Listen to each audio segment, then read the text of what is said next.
أجل مبادرة الأهالي لرص الطرقات. على قدر أهل العزم تأتي العزائم، وتأتي على قدر الكرام المكارم. وكأن أبو العتاهية يومها كان مسندا ظهره على صخرة في قمة جبل الدرب يتفحص بناظريه فيرى جبال الرواس وإنسانا قد عقد العزم على تطويعها بفأس الصبر وعزيمة الإخلاص.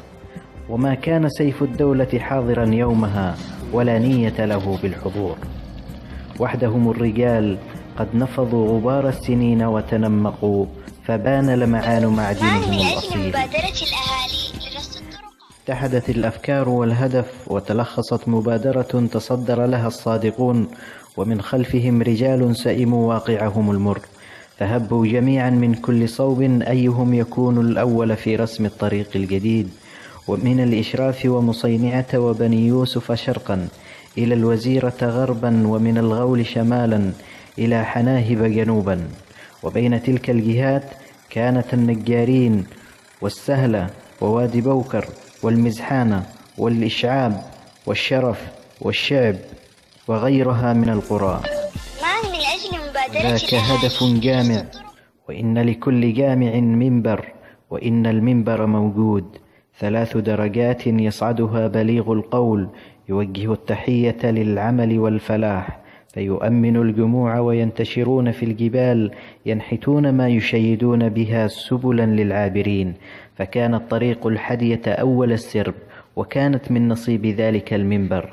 تلاها نقيل شاطح الشمس، ثم طريق المدرسة والعكشة وطريق المركبة والنجد والخربة والسهيلة بقرية السهلة والمزحانة المرحلة الأولى، ونقيل العيدان وطلعة الشرف قيد التنفيذ.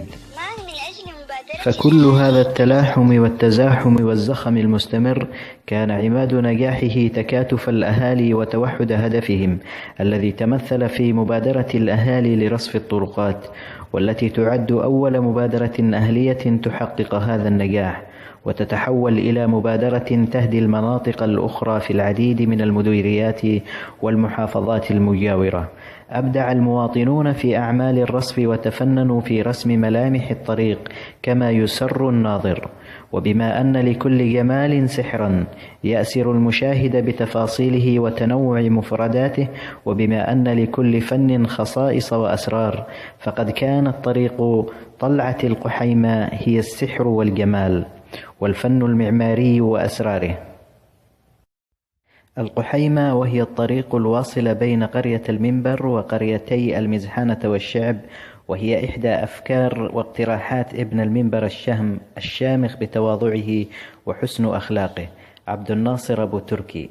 تمخضت الفكرة ذات ليلة نقاشية برعاية مجموعة المبادرة ليلة الختام والانتهاء من رصف طريق العكشة. تزاحمت ليلتها النقاشات والأولويات وجميعنا يرنو إلى الخير.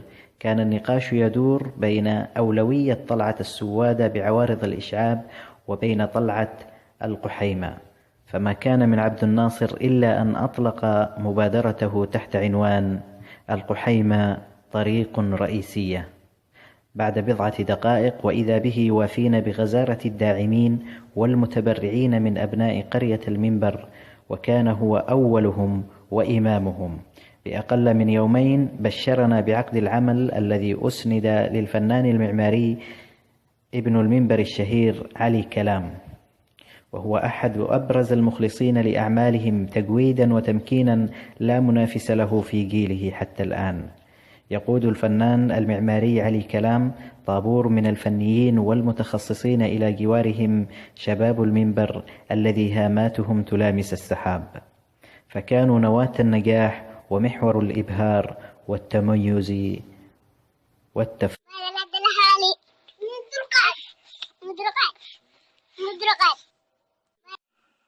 نعم، من أجل إنجاح مبادرة الأهالي لرصف الطرقات. معا من أجل مبادرة الأهالي لرصف الطرقات. معا من أجل مبادرة الأهالي لرصف الطرقات.